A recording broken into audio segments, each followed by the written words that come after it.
I want to thank the OII for this invitation. I would like to apologize also to Constantin Van Orange, who was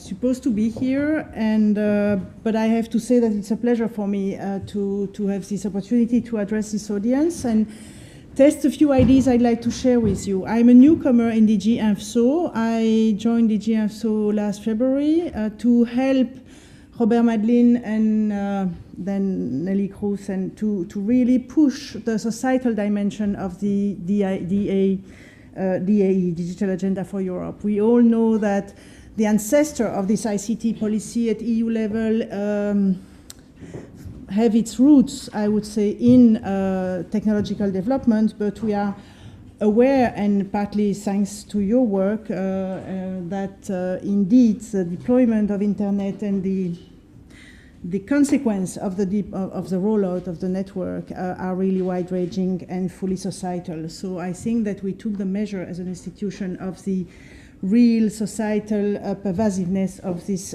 transition that we are going through. Now, this is more or less the outline of the thought I'd like to share with you. I will, in my past assignment in DG Research, I was head of a unit entitled Sustainable Development. And I lived with this topic for about 4 years. And it's interesting to see how what I learned there in the contact with scientists working on sustainable development issue apply maybe to it's something I could bring maybe as a newcomer in this information society arena. So I have 2 lessons that I think I can transfer and I want to test with you. The second is to see how I see we could define maybe the specificity of the digital transition and then what kind of expectation from the public sector that it leads to and our as public sector related needs to these expectations. Now, from sustainable development to information society, I was struck to see this sentence. I will show you from who it is, McLuhan in 1964, saying that electric speed has heightened human awareness of responsibility to an intense degree. This is the age of anxiety. And the awareness of responsibility and the anxiety are exactly the 2 things that you find a lot in sustainable development discussion and environmental science. So I'm curious, I don't know yet, and maybe I don't know if you know, but I am curious to see how McLuhan make these links between electric speed and what happened to be the main symptom of the discussion in environmental circles, which is this awareness of responsibility and the age of anxiety. Now, the 2 lessons I learned in this SD context are about how we can make coexist these 2 apparently different or conflicting concepts of integration and diversity. How can they coexist? Because they are both called for in sustainable development rhetorics, and also something about the link between science and policy. Now, the first lesson is about this link between integration and diversity.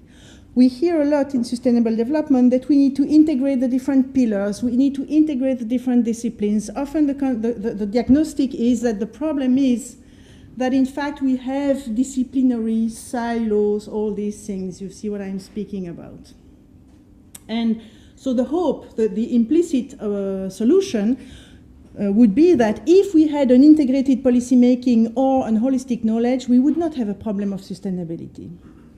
And then the diversity is a call for respect of biodiversity. And I like with Elinor Ostrom to say that it's not only biological diversity, but all forms of diversity that need to be fostered. So how can we make coexist these 2 claims, which can seem paradoxical, in fact?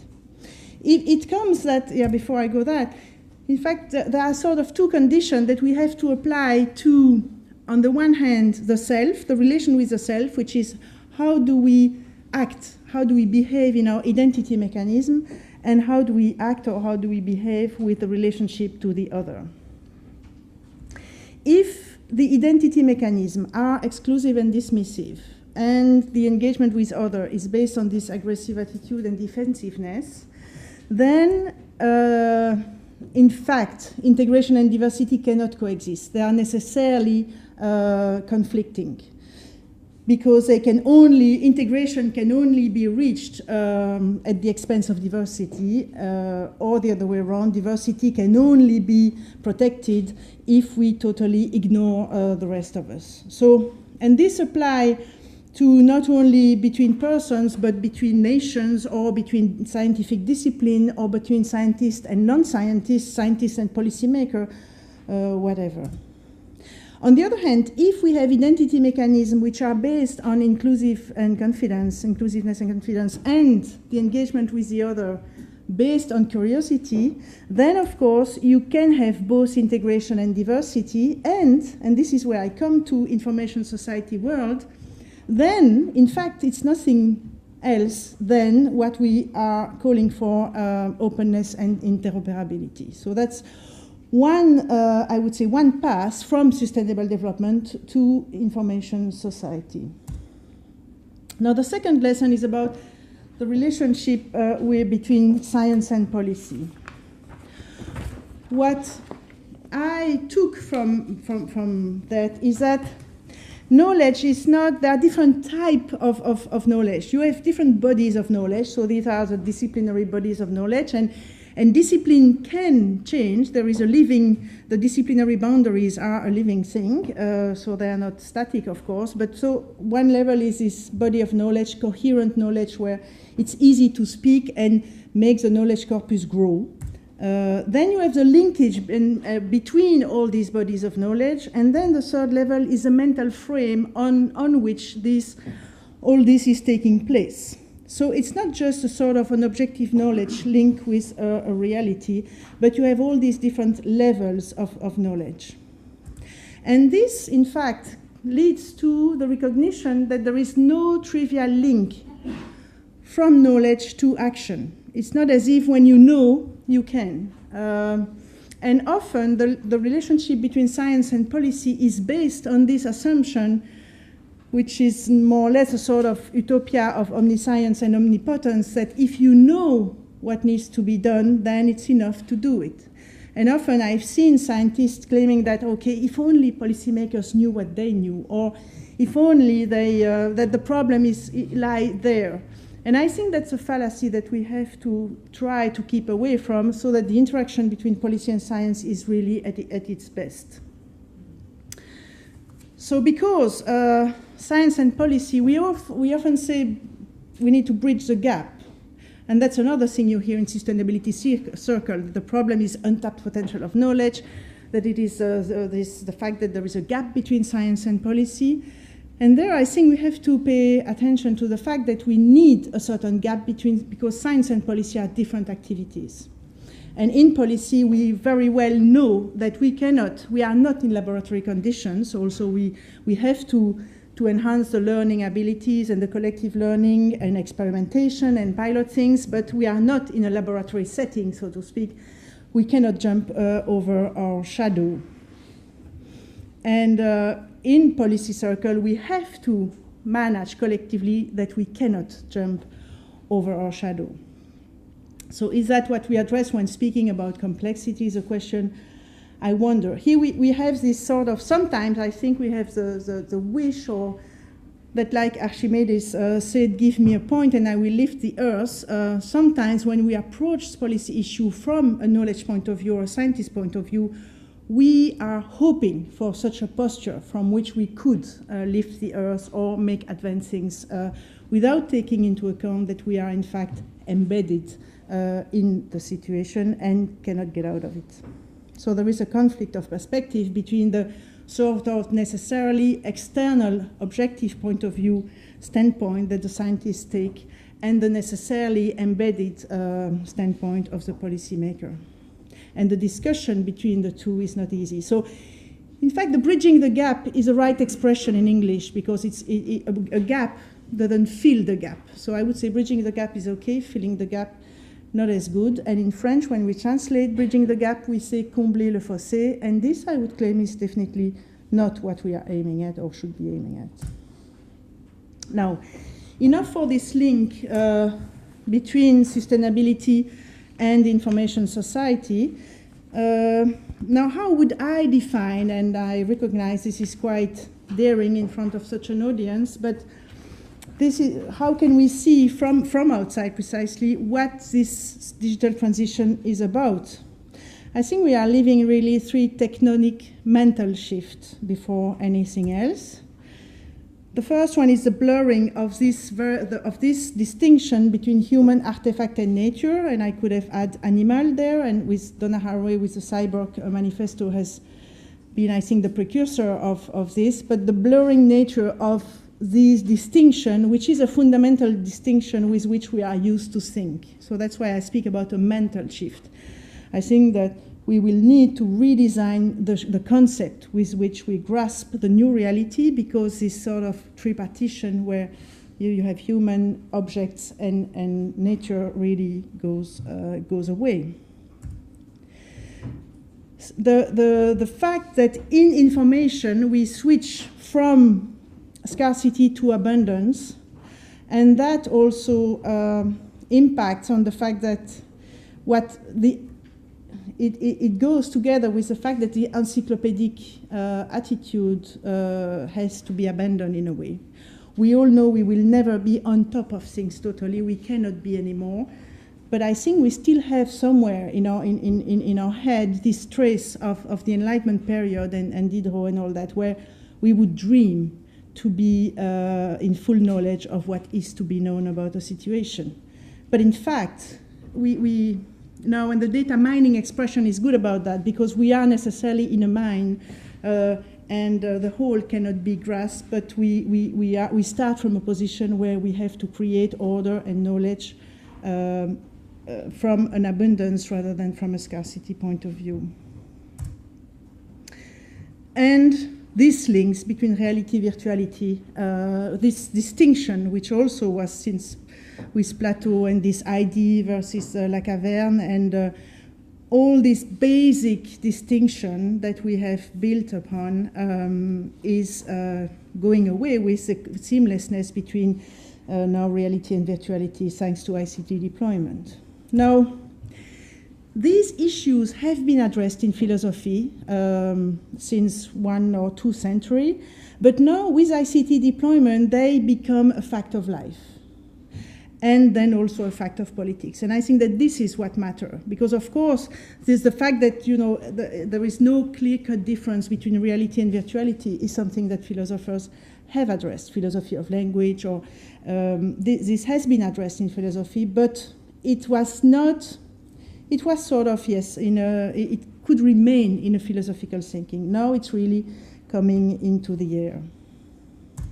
So this calls for a collective societal learning about what are the new sort of building blocks that on which we are going to build our thinking and our being in the world. And this will need an extended literacy. We have, in fact, to relearn all basic social skills. How does that create expectation from the public sector? I think that, but there, of course, it's what I grasp, but I hope we have some time for questions and comments more to say if you agree. So I'm not sure I'm right, but I propose that instead of fighting between these two approaches, classicism and radicality, it's important that the public sector keep a balanced mix between both and recognize each of them for what they bring. Because with the classical approach, we sort of want to save what we value and what was before ICT deployment. And the future anchored approach is what we have to do to go where we aspire to go, given the new possibilities given by ICT. In the past anchored classic approach, it's more about mitigation and preservation, and indeed there are players that are hurted by the transition, and there is no reason to hurt them more than necessary. On the other hand, we need to anticipate and be open and be able to grasp the new possibilities opened by ICT. And the type of stakeholders that we have to deal with are of a different kind. We have established stakeholders, we have more sustainable financial resource to defend their vision of the world, of course, and we have then grassroots stakeholders SMEs or people defending the organic nature of the net and all these have less sustainable resource measure, but they have the sense of the future more on their side. The problem becomes if we think that by listening to established stakeholders, we take the vision of the future, which I think we have to know what we do with each type of stakeholders. But we have to have the contact and discussion with all of them. The second thing, which I think is important, is not to. There is sometimes a tendency to, because there is a last resort thing in the public action, we tend to make a bad confusion and shift from the last resort thing, which is a real one, to a Zeus posture. That is to pretend that all what is thanks to public action, which of course is not true. So, and sometimes we behave as if we want people to like us as an institution for what we are doing. Look at what I'm doing for you, it's good for you. I think this is really wrong, because first, it's not right. Everybody knows and realizes that it's not the public action that makes things as they are. We can only shape, first it's wrong. But then focusing on what depends on us. And that's then the reason why it's even more important to know where we really can make a difference, and it's not easy to distinguish necessarily. So it's a big, an important thing also to position our discourse, to be sure to focus on what we really can change and not just running behind what will happen anyway, nor trying to stop something that we cannot stop because it's beyond, not necessarily beyond our power because it's global but because it's something that will happen anyway. And the last thing, I think is about applying interoperability to policymaking itself. So all between different levels of powers, also between organizations and individuals, and to go back to my second lesson from the sustainable development, to be sure that we also apply this between scientific disciplines, between science and policy, and everywhere where we are in identity mechanism and relation with others type of interaction. Now, the last slide aspect of what could be expected from the public sector, is it the last one? No. Yeah. Before going to the needs that it takes if we were to go with these expectations, what kind of missions do we endorse when we do policy in ICT in information society? I think it has been said this morning that I would suggest this set of 5, but again open for discussion. First is to recognize that communicating is not an add-on or luxury. I think that as a social being, communicating is as important as drinking, breathing, and eating, in fact. So we have to recognize that now communication is mediated by technology, and that creates responsibility for how we continue to ensure universal minimum access and also the reliability of the communication that happens through this technology. The second is ensure that European Union benefits from the digital transition, since it happens. So we have to set in place the conditions so that the innovation based on it, and that business and citizens can reap benefits from it. The third one maybe is that we have to take into account, we mentioned the little conditions that are written in the contract, and we know that the whole labor law and consumption law has been deployed and developed to balance this asymmetry between large organizations and us as individuals, either as worker or as consumer in transaction.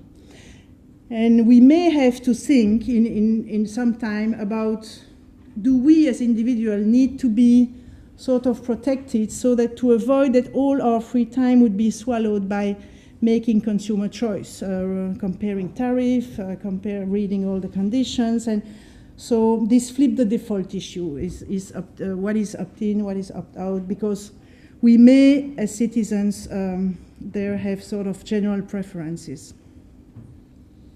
The fourth one is to ensure that the European values are nurtured in the digital era in terms of democracy, respect of diversity, freedom of expression, these aspects. And the fifth one is to give a voice to Europe in the global digital society. So that's a sort of a typology, a proposal to say, in fact, what as public authorities, what could be our role in the policy. What would the purpose of the policy be? So what we need to do that or what other things, because these missions are a proposal and a point to discuss, not a new official digital agenda. I want to be sure to make this. And by the way, the missions, we have done internally the trial to map the 101 action of the digital agenda, and they cover these 5 actions, these 5 missions that are here discussed, proposed. But yes, the status of these missions is not an official one. It's an ID, an intellectual discussion. Now, we need stakeholders to engage, because for sure, if we have no direct access to the truth, we can get it only from interactions with stakeholders.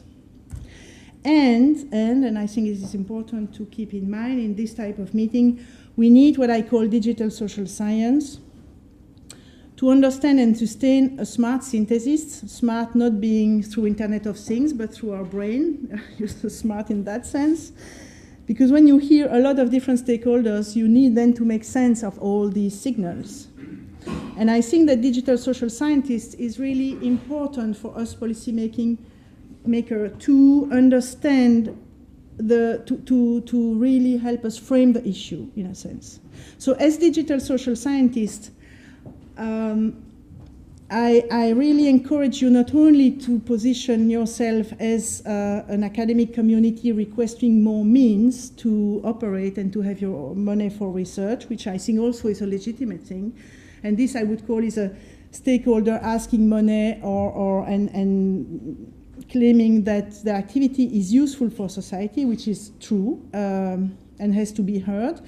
But there is a real role also as advisor to policymaker and make your knowledge accessible to policymaker and really make your voice heard to help us, know all what we have heard today, but framing in terms where it leads to, this is then what we should do. This is what is at stake.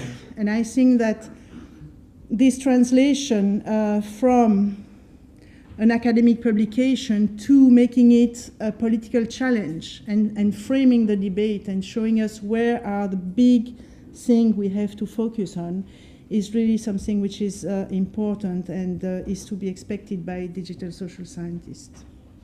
And also, because this relationship between social science and environmental science, this is also a lesson I could have proposed in the beginning of my talk.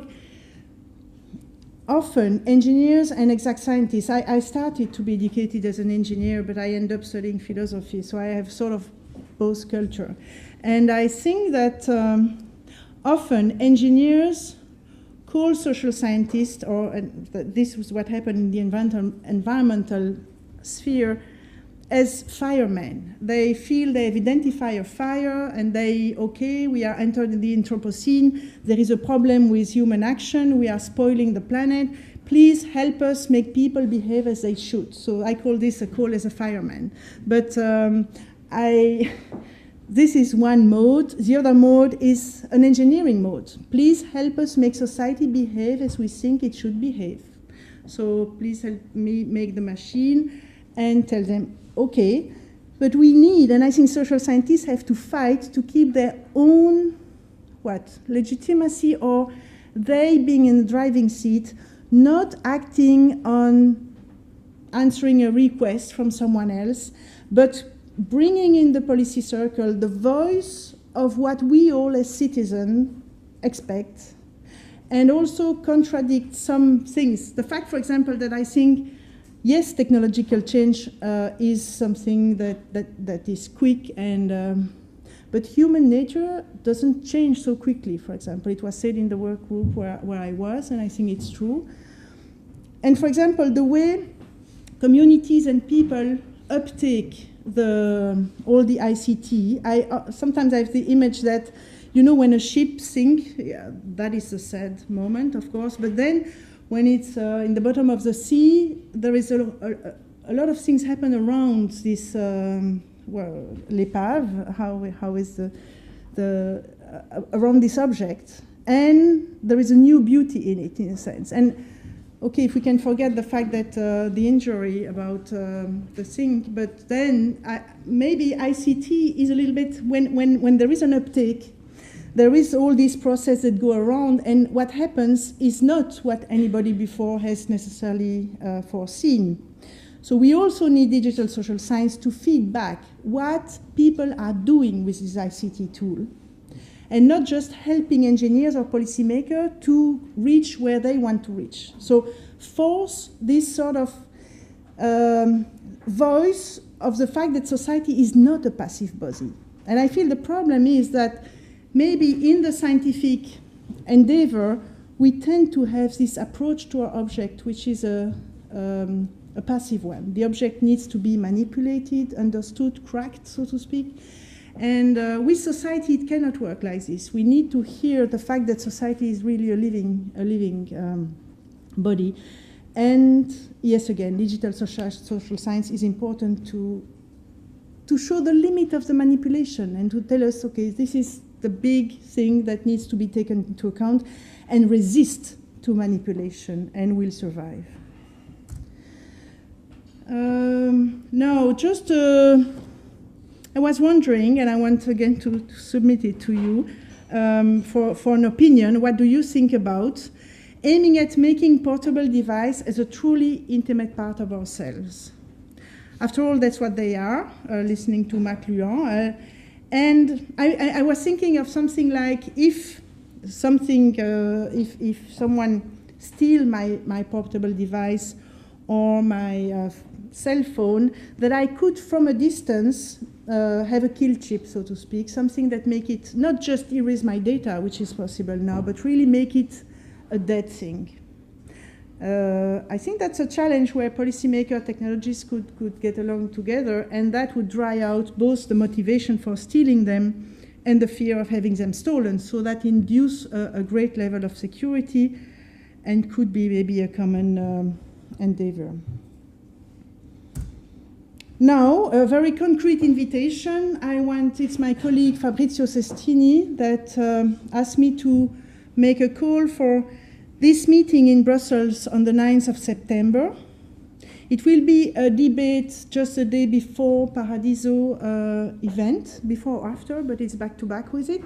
It's in Charlemagne, and Robert Madelin wants to stimulate the creation of ICT platform to put ICT at the service of enhancing collective awareness and action to enhance sustainable behaviors. Sort of social networks around behavior with footprint and all this to energy efficiency in buildings, whatever. So really see how ICT can be harnessed to encourage social group to have a green behavior. And there is this meeting on 9th of September where you are all invited. Now, yes, you remember this is the age of anxiety, the sentence of McLuhan's, and I really wonder if it's not time to try the age of confidence instead. Thanks for your attention. Okay,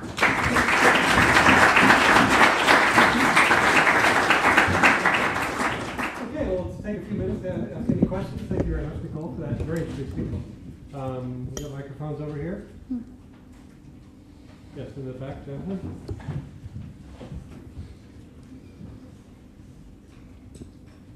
Thank you. It's a very refreshingly abstract perspective that suggests possibly even more. I just had a couple of comments and sort of questions. First, with respect to the thing about the age of anxiety, the thing that makes us anxious is perhaps the sense that we care. And if things happen very quickly, then everything we do is a decision. I'm not sure that in the world in which I come, the separation between knowledge and action is quite so discrete, between thought and expression, false the shadow, et cetera, et cetera. And the fact that it is a decision for which I'm meant to be responsible is a crucial challenge that we use, I think, as a mechanism of society. Right? You empower people, you give them choices, you make them responsible, and you make them part of the social machine by doing it. There's another approach that one can take to operating or surviving in a complex system, and it's one that I think governments could usefully take into account. Everybody in this game, whether it's government, big industry, certainly engineers, behaves as though they were the first mover in the game, and everyone else has to fall in line behind them. They think that they can design these things, but of course the things aren't designed, they evolve. So perhaps instead of the age of confidence, I mean, what we're doing, we're trying stuff out. It might work, it might not. That's not decision on the basis of knowledge, it is a search for knowledge. And so it may be that what we need is the age of, who cares? It might work. That's not quite the same as confidence. Age of who cares? Who cares? Yeah. Yeah, right. I'm not sure quite how to translate it, except No. it doesn't matter. It might work. It's not so bad because we're facing uncertainty. There are a whole bunch of different things that happen. We can't reduce them to a risk-based calculus that we can quantify. It really is uncertainty. We're exploring, sort of groping in the dark, and we know it's a complex system. So what's going to happen might hinge on us. It might hinge on the great mass of us, but we can't know because of the complexity and nonlinearity of the system. So if we allow ourselves either to be paralyzed by the risks that are attendant on acting, or we allow ourselves to be filled with an unholy energy that we can change the world, neither one of them sort of makes us collectively that much wiser. So in terms of what, you asked the question, is this what we mean by complexity? And I think I would say no. I think complexity means that we're in a complex system and we have to recognize we're each of us players in the game. None of us designs the game or moves first. And then the other thing I want to briefly just say was about the notion of speed. It certainly seems to be the case that a small quantitative change can translate into a qualitative change. And if you take a system which has many things going on in it, and they're temporally isolated, so one is a lot faster than another, then we can understand that system by sort of starting with the quickest and working back to the slowest. Each analysis lives on its own, isolated from the other. When you break that temporal isolation, because in a certain moment, structure changes faster than behavior, or in a certain moment, behavior changes faster than the way markets operate or something, then new things begin to happen. And so I think what's happening here, part of it is acceleration that affects us as individuals, but part of it is this sort of rewiring of the system that breaks down the boundaries. So I think collectively we're creating something, perhaps. Maybe it should have an aesthetic interpretation, but I don't think we're engineering it or solving problems, although it might feel comfortable to pretend we are. Okay, that's sort of the question stroke comment. Thanks.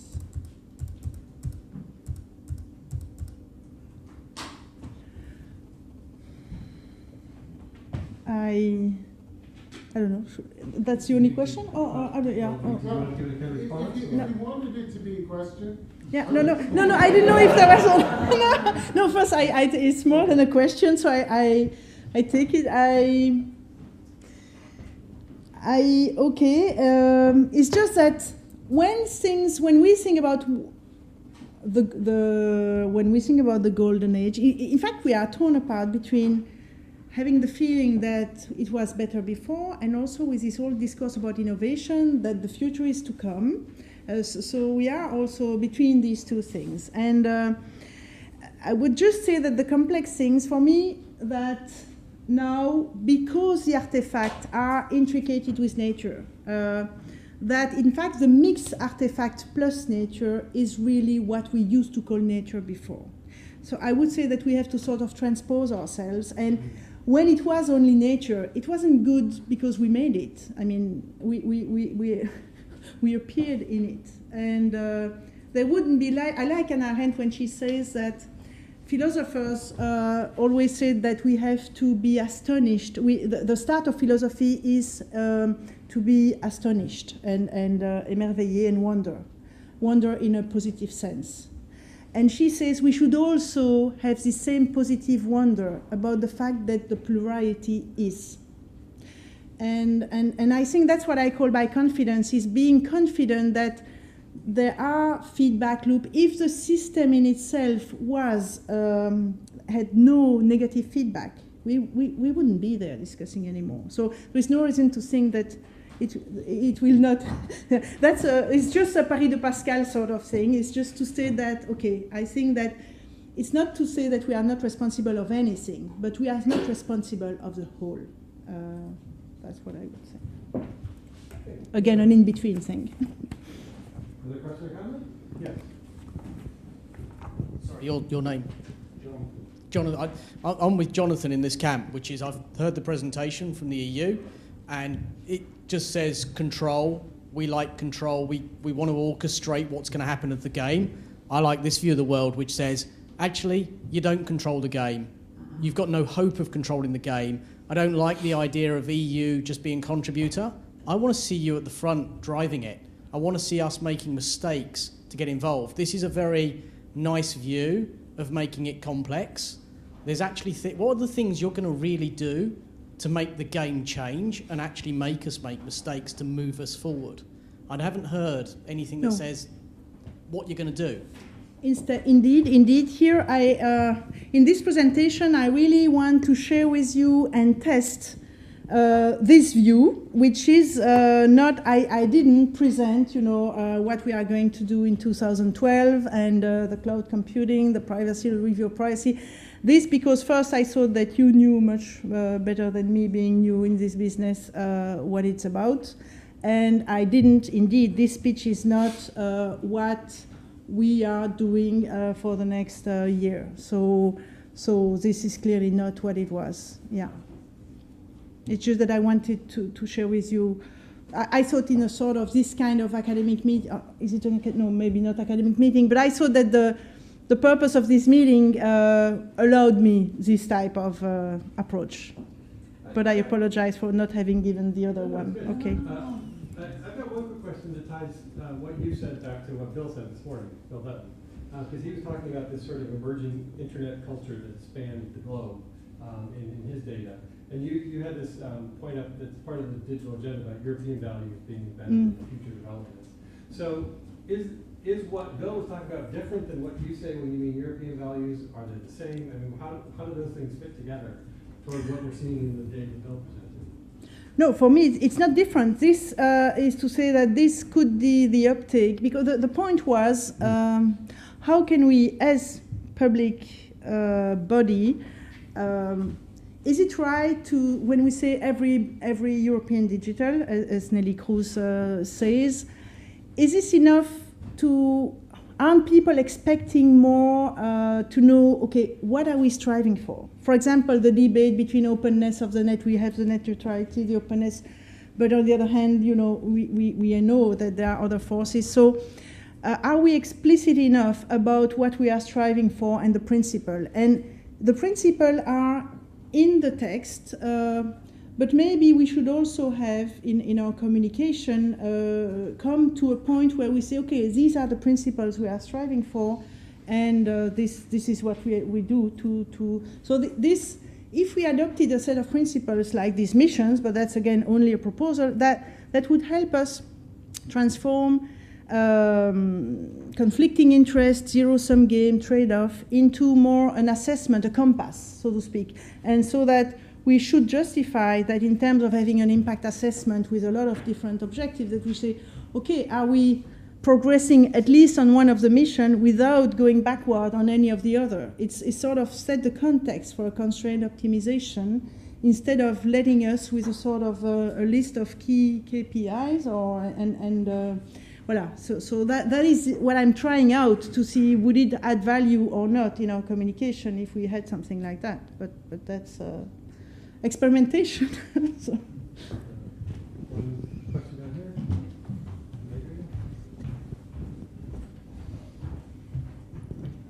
Thanks. Nicole, I was quite interested in what you're saying about the engagement between grassroots and the non-established stakeholders and so forth. And about trying to engage more with grassroots opinions, so forth. And I think, in a sense, it comes back to what Jonathan was saying as well. There's an example of how some of these technologies have been used from Estonia that I always find quite fascinating, whereby a couple of guys got half the population of Estonia to identify where the waste disposal sites, fly tipping, just where people have been throwing rubbish away around the country, by using mobile telephone technologies, using GPS locators and so forth on them. Once they'd done that, they managed to mobilise 1 million people to go and clear up those sites. And it's very much about community involvement and engagement. The challenge in that, and the question I suppose, is how you get that level of grassroots engagement at a European level going on. Because that's not the sort of thing that you can plan necessarily. It's not the sort of thing you can necessarily predict at that stage from there. But also, that grassroots level does not normally engage with the European Commission from there. And if you look at the engagement strategies and the stakeholder events and so forth, which the European Commission engages with, it tends to be much more the established players from there. So how do you overcome that challenge? Okay. Aspect? First, there is a real willingness to widen the circle of stakeholders with which we are engaged. And this, again, is not anything against the one we are engaged with, but really a willingness to engage wider.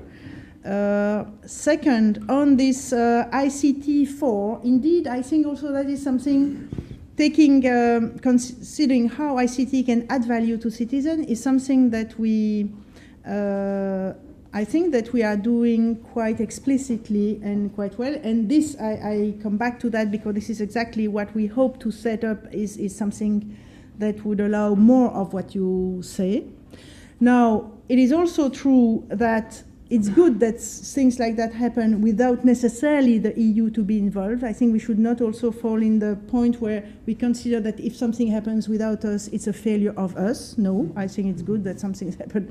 And I don't mean you said that, but so I think with that a lot of the seventh pillar, ICT for Societal Challenge, is about seeing how ICT can help in energy efficiency and inclusion. So there we are quite well engaged. Where maybe we need to first taking the measure of how ICT is how the digital transition is to be addressed. This is maybe where it's more a blind spot.